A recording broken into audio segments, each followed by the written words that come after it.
My name is James Hilton.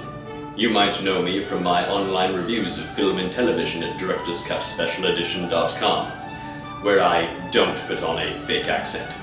Tonight we're going to be doing a review of a different sort by delving into the wondrous world of literature, starting with the acclaimed bestseller, 50 Shades of Grey by someone named L. Jamise.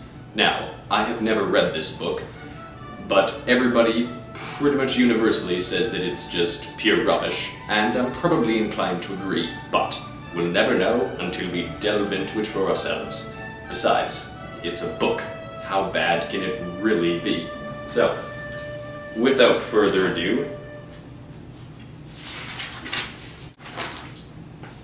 500 pages. He quirks an eyebrow at me as I blush furiously. We didn't, I whisper, my mouth drying in mortified horrors. My mouth drying in mortified horrors.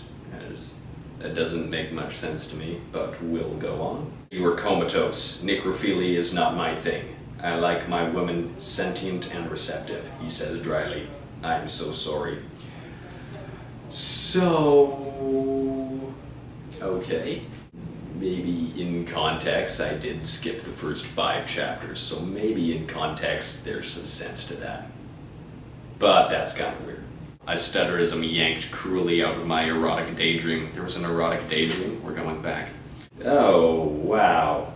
I grab the bag and dart into the bathroom and away from the unnerving proximity of naked Christian. There's a naked Christian?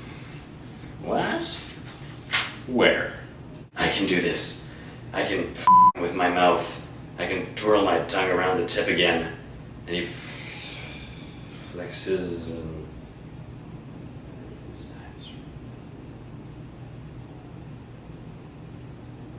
That's awkward. She has to sign this contract. It basically allows him to violate her, and she's okay with it. Roles. The dominant shall take responsibility for the well-being and proper training, guidance, and discipline of the submissive. What the? This goes on for 10 fucking pages. Can't believe this is making me horny. You! I want you, I cry.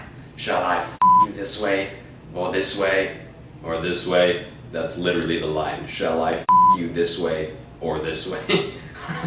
This is the worst thing I've ever read in my life. He opens the top drawer of the chest and removes a packet of condoms. He gazes at me intently.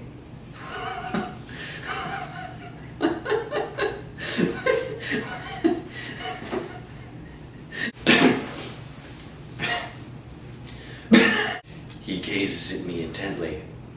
Be prepared. Do you want the plan? He stands in front of me, staring down into my eyes. He's so freaking hot. What's-her-face hasn't actually signed the bondage and submission contract. I probably missed that when I skipped the middle 300 pages. Why do you need to control me? Because it satisfies a need in me that wasn't met in my formative years. He didn't get a lot of sex in his formative years. I'm gonna have to Google that. This book is awful. I mean, I knew that going in, but seriously, it's a piece of crap. It's just an awful, awful, horrible, stupid, disgusting book. And it's also like a train wreck. You want to look away, but you just can't. You just can't. Crap! I had a dream this morning. Oh, he glares at me. Double crap! Dear diary, double crap. And then there's that. I found some baby oil. Let me rub it into your behind. Ha! Gay! What do you want to do? He asks. Talk. He smiles. About what? Stuff. What stuff? You.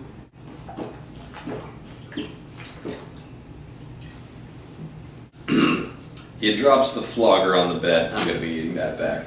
So, to conclude, this is probably the worst thing I've ever read, and I really should have known that going in. This really wasn't as funny as I thought it was going to be. So much was just completely awkward, although I did get valuable insight into E.L. Jamison's headspace, and I've learned things about her and what she wants that I never really cared to know, and you probably don't either. So as a final tidbit of wisdom, do something this week that's more worthwhile than reading this book, like, I don't know, watching Dads. Thanks for tuning in, folks. You have yourselves a good week.